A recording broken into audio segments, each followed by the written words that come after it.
السلام عليكم ورحمة الله وبركاته. بسم الله الرحمن الرحيم والصلاة والسلام على أشرف المرسلين. الحي القيوم. Al-Hayy. Le sens linguistique de Al-Hayy. Al-Hayy, c'est le vivant, et c'est lui qui est en vie, la vie étant le contraire de la mort. Le vivant, c'est celui qui subsiste par lui-même. Al-Qayyum, c'est celui qui se charge de gérer ou administre une affaire. Voyons voir le sens du nom Al-Hayy quand il est attribué à Allah subhanahu wa ta'ala. Il faut savoir que le nom d'Allah Al-Hayy signifie deux choses. Le premier, qu'Allah a une vie parfaite et éternelle. Elle n'est pas précédée du néant, ni suivie de mort. Elle n'est atteinte d'aucune imperfection et n'est traversée par aucune période de somnolence ou de sommeil. Le deuxième sens, qu'Allah subhanahu wa ta'ala est le vivant qui donne la vie. L'explication de ce nom, de nom d'Allah Al-Qayyum, quand il est attribué à Allah subhanahu wa ta'ala. Ibn al-Qayyim rahimahullah nous dit Al-Qayyum est celui qui existe par lui-même. Il n'a besoin de personne. Il se dispense de toutes ses créatures. En revanche, toute créature a besoin de lui. Il existe grâce à lui. Il est donc celui qui gère sa création en créant, en donnant la subsistance et tout ce qui est nécessaire à l'existence. Mais lui se suffit par lui-même. At-Tabari rahimahullah a dit Al-Qayyum est celui qui subsiste entièrement par lui-même, sans rien d'autre, mais tout ce qui existe a besoin de lui. On ne peut imaginer l'existence d'une chose ou sa continuité sans lui. Par conséquent, le nom d'Al-Qayyum comprend deux sens. Donc le premier, c'est celui qui subsiste par lui-même et se dispense de ses créatures. Le deuxième, c'est celui qui s'occupe de l'existence de toute chose et y gère et administre tout. Voyons voir maintenant l'association de ces deux noms, Al-Hayy al-Qayyum. La signification. Quand ces deux noms, l'association de ces deux noms, subhanallah, englobe les sens originaux de tous les noms et attributs d'Allah. Ils sont à la base des sens de tous ces noms. Allahu Akbar. Les attributs d'Allah sont de deux sortes. Des attributs essentiels du Seigneur, sifat dhatiya qu'on appelle ça, qui lui sont attribués en tout temps et ne dépendent pas de sa volonté, comme la vie, la science, la sagesse, la puissance, etc. Ces actions volontaires, sifat al-af'al qu'on appelle ça, qui dépendent de sa volonté à lui. Il les fait quand il veut, comme la création, la satisfaction. Subhanallah.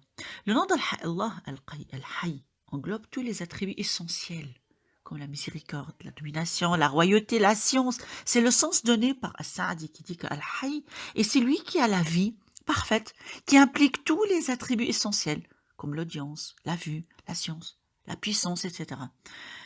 Et le nom d'Al-Qayyum englobe les attributs de volonté. As-Sa'di rahimahullah a dit Al-Qayyum est celui qui subsiste par lui-même et qui veille à la bonne marche de toutes choses. Et ceci implique toutes les actions attribuées à Allah, comme l'istiwa, le fait de s'établir, Allah quand il s'établit sur le trône, le fait de descendre dans le ciel du bas-monde, de parler, de crier, de donner, la subsistance aussi, de donner la vie ou la mort, et non, etc. Toute action de gestion ou d'administration de sa création entre dans les sens de Allah Al-Qayyum. C'est lui qui gère, c'est lui qui administre. L'association de ces deux noms, Allahu Akbar, renvoie à tous les attributs sublimes d'Allah. Voyons voir maintenant combien de fois a été cité Ismullah Al-Hayy Al-Qayyum dans le Coran. Le nom d'Allah Al-Hayy a été mentionné 5 fois dans le Coran, dont 3 associés au nom d'Allah Al-Qayyum. Ismullah Al-Hayy a été cité dans Surat Al-Furqan, verset 58. Bismillahirrahmanirrahim. Wa tawakkal ala al-hayy alladhi la yamut. Et place ta confiance en le vivant qui ne meurt jamais. Le verset ici explique que celui qui place sa confiance en un mortel est un faible d'esprit, car celui-ci pourrait disparaître un jour. Que dire de celui qui s'attache à un mort et l'invoque comme un wali, alors qu'il est mort et qui ne peut plus rien faire pour lui-même, et ne faut placer sa confiance qu'en Allah, le vivant, qui ne meurt jamais, qui n'est saisi ni de sommeil, ni de somnolence. Ism Allah al-Hayy a été cité dans Sourate Ghafir, verset 65. هو الحي لا إله إلا هو فادعوه مخلصين له الدين الحمد لله رب العالمين. Traduction rapprochée. C'est lui le vivant. Point de divinité à part lui. Appelez-le donc en lui vouant un culte exclusif. Louange à Allah, Seigneur de l'univers. Surat Ghafir évoque les causes qui poussent la personne à s'écarter de la religion d'Allah et cite particulièrement l'orgueil. Ce verset explique que parmi les qualités de celui qui mérite d'être adoré seul, il y a le fait qu'il soit vivant, alors que les tyrans poussés par l'orgueil, sont voués à la mort et ne doivent pas être adorés en dehors d'Allah subhanahu wa ta'ala. Le vivant rassemble tous les attributs essentiels, parfaits, et mérite d'être adoré seul. On doit donc l'adorer sincèrement, car comment peut-on associer un mortel à un vivant, un imparfait à un parfait? Ainsi, Ismallah al-Hayy al-Qayyum a été cité 3 fois associé dans Ayat al-Kursi. الله لا إله إلا هو الحي القيوم لا تأخذه سنة ولا نوم له ما في السماوات وما في الأرض من ذا الذي يشفع عنده إلا بإذنه يعلم ما بين أيديهم وما خلفهم ولا يحيطون بشيء من علمه إلا بما شاء وسع كرسيه السماوات والأرض ولا يؤوده حفظهما وهو العلي العظيم. L'association de ces deux noms renvoie à tous les deux attributs sublimes d'Allah. Et c'est pour la raison que Ayat al-Kursi est le verset le plus sublime du livre d'Allah. Allah, point de divinité à part lui. Le vivant, celui qui subsiste par lui-même. Ce verset, dont il contient 9 phrases, qui nous renseignent toutes sur Allah subhanahu wa ta'ala, et il englobe tous les noms et attributs d'Allah. Il contient l'affirmation de tous les attributs de perfection et la négation de tous les attributs d'imperfection. Ainsi, on trouve l'association de ces deux noms dans Surat Al-Imran, le deuxième verset. Allah, Alif Lam Mim, Allahu la ilaha illa huwa al-hayy al-qayyum. Allah, point de divinité à part lui. Le vivant, celui qui subsiste par lui-même. Al-Qayyum. La sourate ici, Surat Al-Imran, a été débutée par l'attestation de l'unicité d'Allah en réponse aux associateurs et particulièrement aux chrétiens. Allah a ensuite cité les deux noms, Al-Hayy al-Qayyum, pour prouver qu'il est le seul à mériter d'être adoré car il est le seul vivant éternellement et quiconque autre ne l'est pas et par conséquent ne mérite pas d'être adoré. Cet attribut est une réponse aux chrétiens qui adorent Jésus qui a été crucifié et qui est mort selon leurs croyances. Ainsi, on trouve Ismallah al-Hayy al-Qayyum dans la Sunna. Le prophète sallallahu alayhi wa sallam, à chaque fois qu'il était confronté à une difficulté, il invoquait Ya Hayy Ya Qayyum.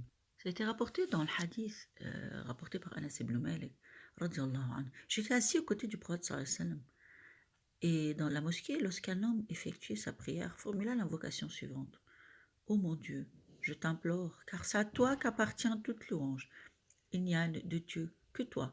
Tu es le plus miséricordieux, celui dont la grâce est la plus grande, le Créateur des cieux et de la terre. Ô Seigneur, plein de majesté et de gloire, ô toi le vivant, l'immuable, c'est toi que j'implore. L'ayant entendu, le prophète sallallahu alayhi wa sallam a dit, cet homme a invoqué Allah par son nom le plus sublime. Allah répond à l'appel de celui qui l'invoque par lui et satisfait sa requête. يا حي يا قيوم برحمتك أستغيث أصلح لي شأني كله ولا تكلني إلى نفسي طرفة عين.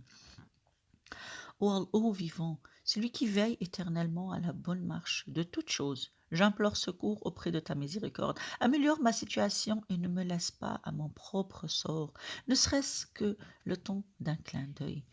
Et subhanallah, quel effet ce nom Al-Hayy al-Qayyum a sur notre foi? Quel impact peut-on-nous sortir de ce nom?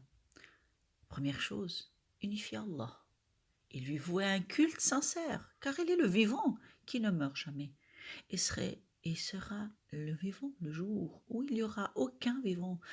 Réalisant ce sens d'Allah Al-Hayy al-Qayyum nous pousse à l'aimer, à le vénérer, à le louer, car l'âme humaine, par nature, recherche la perfection. Lorsque le croyant sait qu'Allah a la vie parfaite, qui implique tous les attributs parfaits, l'amour de son Créateur s'installe dans son cœur.